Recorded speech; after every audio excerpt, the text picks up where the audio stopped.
Okay folks, in this lecture I'm going to show you how you can split a worksheet into two separate scrollable parts. So, I've got here a set of library data for the UK. So this is a list of all the libraries in the UK and the various properties to those libraries. For example, the name of the library, the street address, the town, the postcode, and the country it belongs to, and so forth.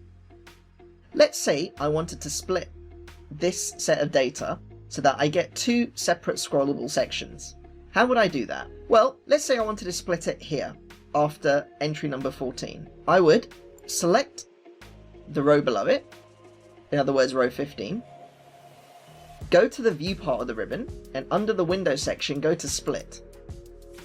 Now what that does is that it basically splits the workbook in two, so much so that we get two scroll bars, and it basically makes them almost independent of each other, yet they're on the same worksheet.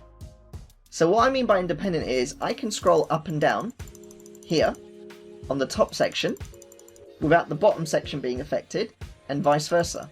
Now this can have a few uses in terms of sometimes you just want the ability to, for example, keep one part of the screen of your data there while have another part which you can scroll around, and you can do that with this option. Also, because they're independent scrollable sections, you can very well end up with the same viewing area. So in this case I'm on rows 4 to 17 here on the top bit, while here I'm on rows 1 to 14 on the bottom bit. But if you notice, I've got two selection cell points, one here and one here, which is basically both row 8. So if I click here, for example, you can see that it moves accordingly.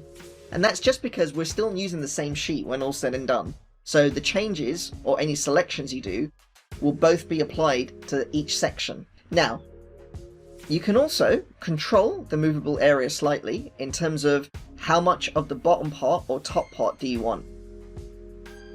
So in this case, I've just widened it a bit more.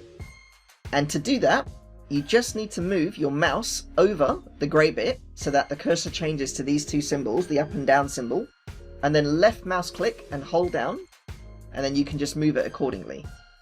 Now, if you do want to remove the split, folks, just go back here and click. There. Okay, so that's how you can split a worksheet in Microsoft Excel. This is a real quick lecture, folks. So thank you for listening and watching. If there are any questions or queries on this, please feel free to reach out, and I will see you in the next lecture.